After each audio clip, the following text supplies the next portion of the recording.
Hi అండి. ఎలా ఉన్నారు? ఈరోజు మనం ఇంకో కొత్త విషయం గురించి అయితే తెలుసుకుందాం.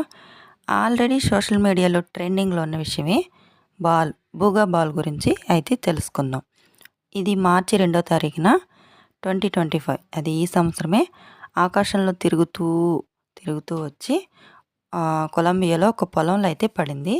దీని గురించి సైంటిస్టులు పరిశోధించగా ఇది అసలు అతుకులు లేని గోళాకారంలో ఉంది. ఇది మానవుల చేత తయారు చేయబడి ఉండకపోవచ్చని శాస్త్రవేత్తలు చెప్తున్నారు. ఇది పడిన ప్రదేశంలో నేలంతా నిర్జీవంగా అయితే మారిపోయింది. ఇంకా తేమ అయితే అక్కడ తగ్గిపోయింది. ఇప్పుడు కూడా ఆ నేల అలా నిర్జీవంగానే ఉంది.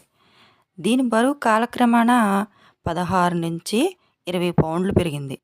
ఇది భవిష్యత్తులో గురుత్వాకర్షణకి ఏమన్నా దారి తీయొచ్చని ఈ సిద్ధాంతాలైతే చెప్తున్నాయి. ఇది ఉన్న చోట సమీపంలో ఫోన్లు, రేడియో సిగ్నల్స్ కోల్పోతున్నారు. నేను దీని గురించి పర్టిక్యులర్‌గా ఎందుకు చెప్తున్నానంటే, ఇది సైంటిస్టులు పరిశోధించినప్పుడు ఇది వేద మంత్రాలు చదువుతున్నప్పుడు మాత్రమే రియాక్ట్ అవుతుంది. మన శంఖారావానికి, ఈ వేద మంత్రాలకి మాత్రమే, ఓంకారనాదానికి మాత్రమే రియాక్ట్ అవుతుంది.